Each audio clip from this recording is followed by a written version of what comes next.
All right, it's good to see you guys. I thought today, well, since we've been here, since we reported, it's been a really good feeling. I think momentum has, I mean, on both sides, players and coaches, you're feeling it.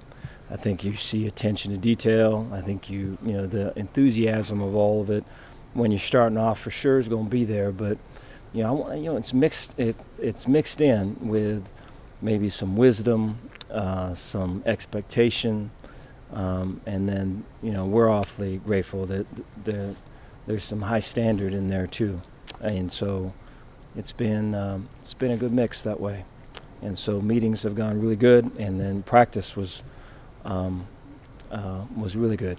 Energy from start to finish. I think about it. There's a couple periods where we were done 6 minutes early or something like that. So we were way flying through stuff and executing stuff, and there's a lot of attaboys. And so for the first day, it was really good.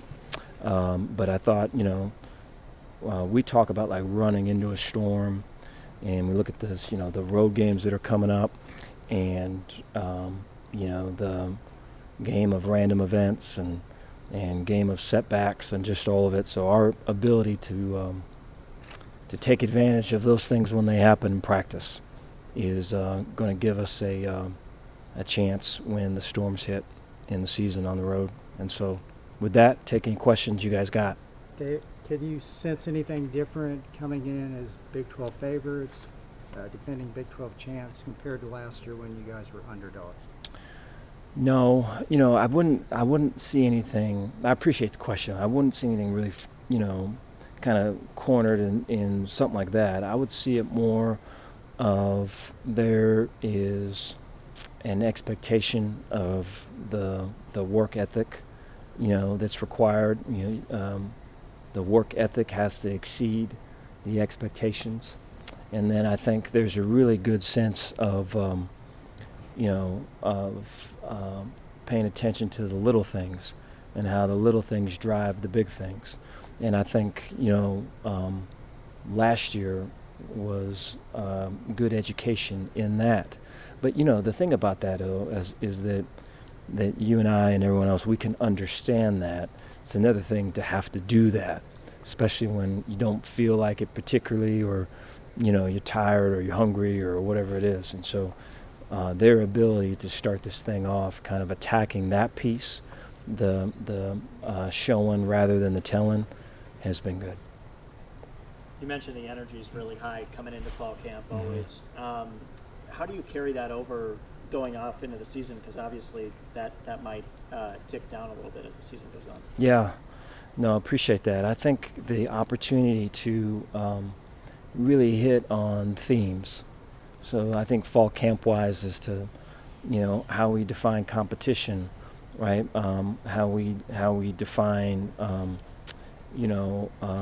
process, right? How we define, character growth.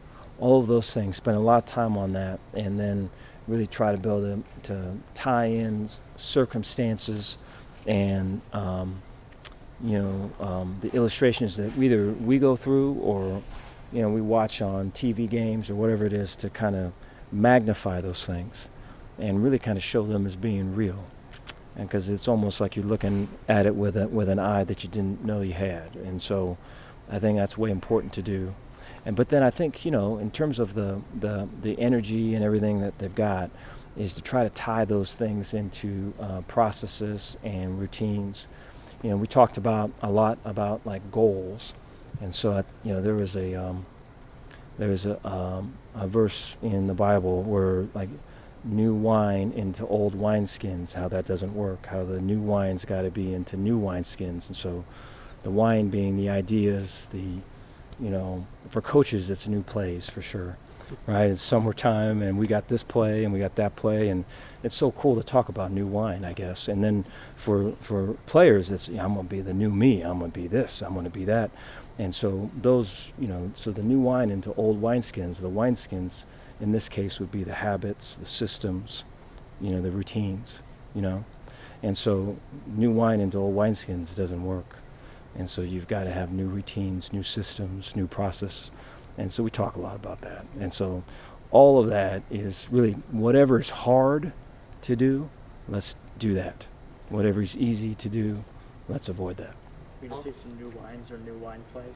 No, but I don't know. I think they got it. But it's all. I think one of the things about that is that some of the stuff that we're struggling with now, people have been aware of and have struggled with for quite a while, and so they ain't nothing new.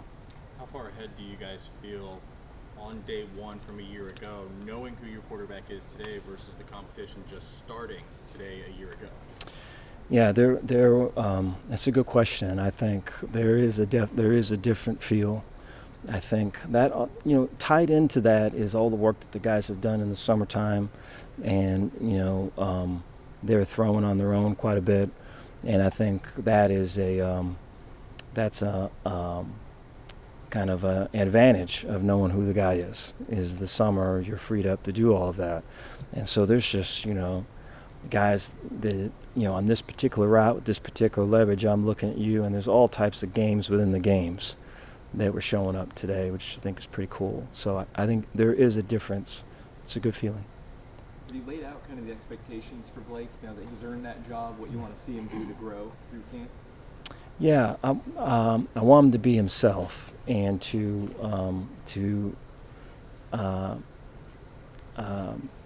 not hold back, not try to pretend to be anyone other than who he is. And I think, it's one thing on this particular day. It's going to be another after a big win or an unfortunate loss and all that. But I think Blake on the inside has got it lined up right, and so you want him to lead from inside out. And I think I think you got to be intentional about doing that, and I think he's taking steps that way. But we're still kind of walking that path.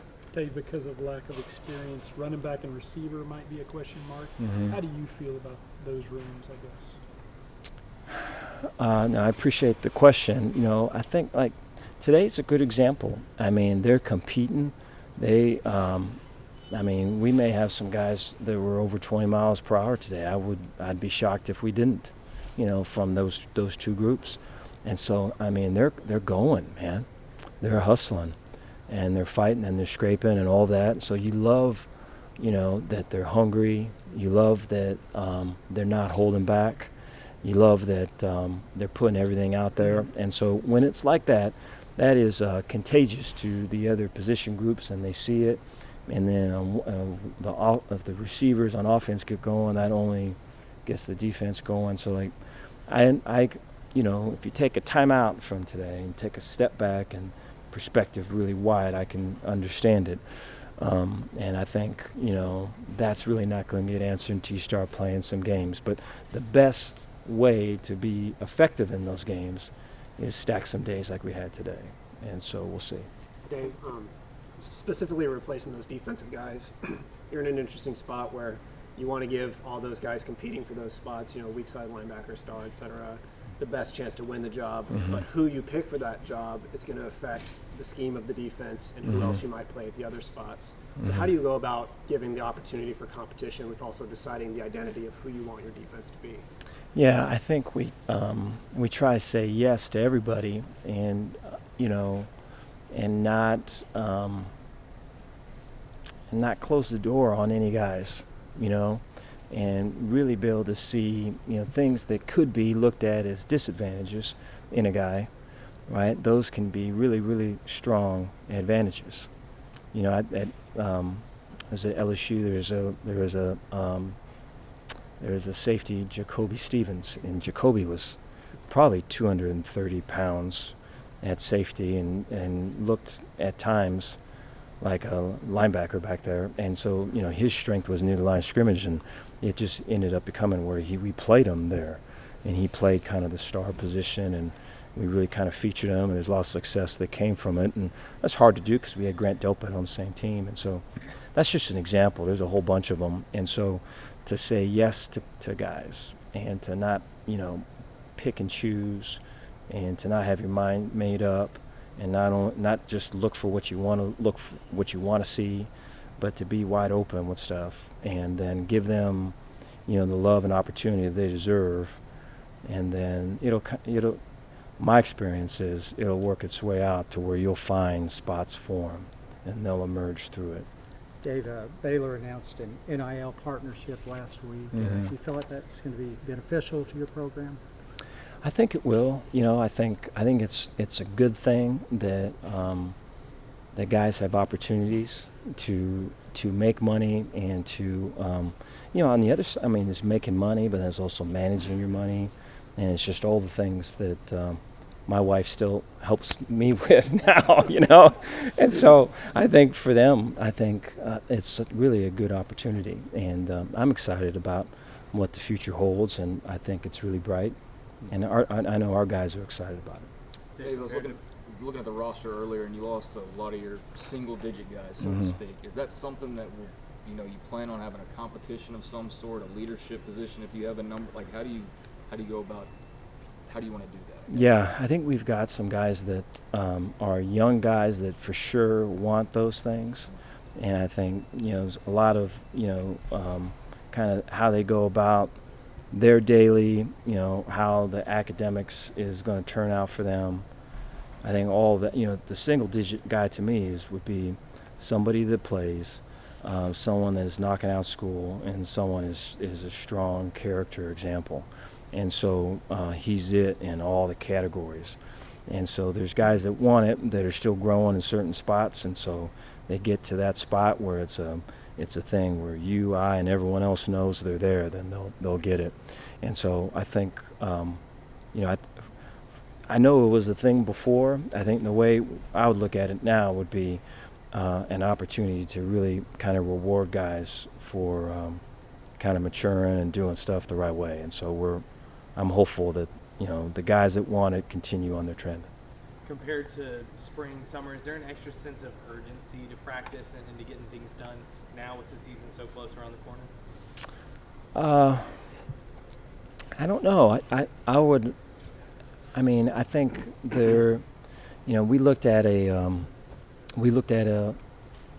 clip today of Jacob DeGrom, and this is. I think he just got injured, so he just came back, I think. And so I think this had to have been last year, I guess, then. And it was 3 pitches, 3 strikes, and it was like 100, 101, 101. And he's versus the Braves or someone. And so the idea is that each of us, offense and then defense and special teams, we all have the ability to have that fastball, And so the thing is to develop that fastball. And so, we run in these storms and it's whatever else, and the fourth quarter and whatever count it is, right?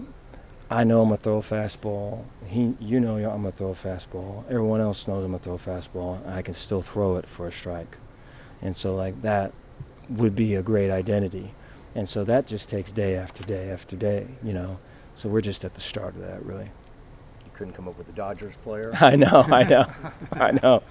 Maybe if there's some breaking balls, it would have been cool to show Fernando. That would have been awesome.